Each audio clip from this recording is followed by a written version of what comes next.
आज ही Doubtnut app download करें। Doubtnut पर होगा अब आपके सभी मैथ्स, केमिस्ट्री, फिजिक्स और बायोलॉजी डाउट्स का सफाया। बस अपने क्वेश्चन की फोटो खींचो, उसे क्रॉप करो और तुरंत वीडियो सोल्यूशन पाओ।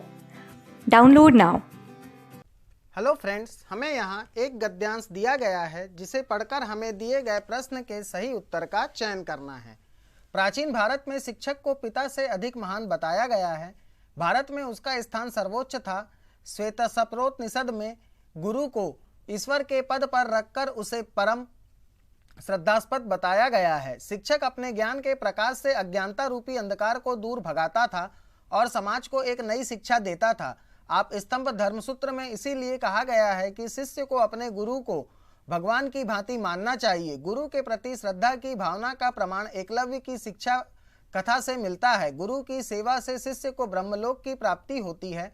मत्स्य पुराण में भी उल्लेख मिलता है कि मनुष्य तपस्या, ब्रह्मचर्य, अग्नि और गुरु की शुश्रूषा से स्वर्ग को प्राप्त करता है।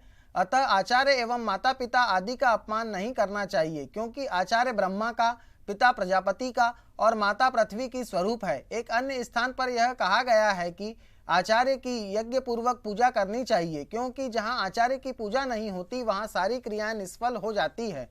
शिक्षक उच्च चरित्र वाला, अपने विषय में पारंगत, वाक चतुर, तार्किक, रोचक कथाओं का ज्ञाता एवं सदाचारी होता था।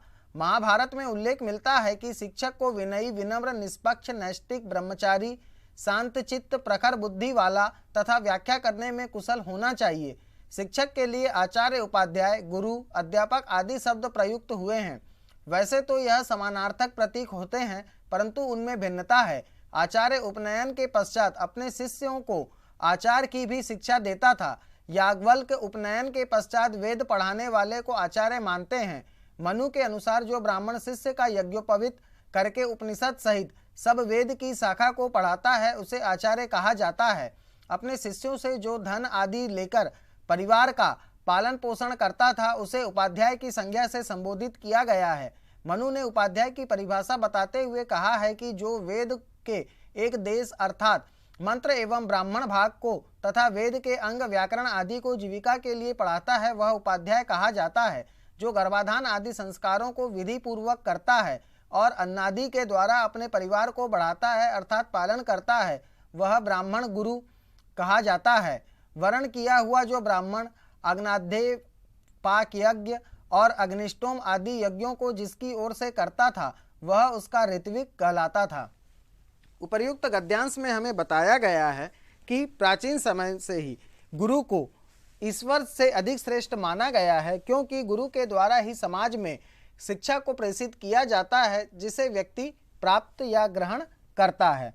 इस गद्यांश के आधार पर हमें प्रश्न दिया गया है, निम्नलिखित में से कौन सा शिक्षक का समानार्थी नहीं है।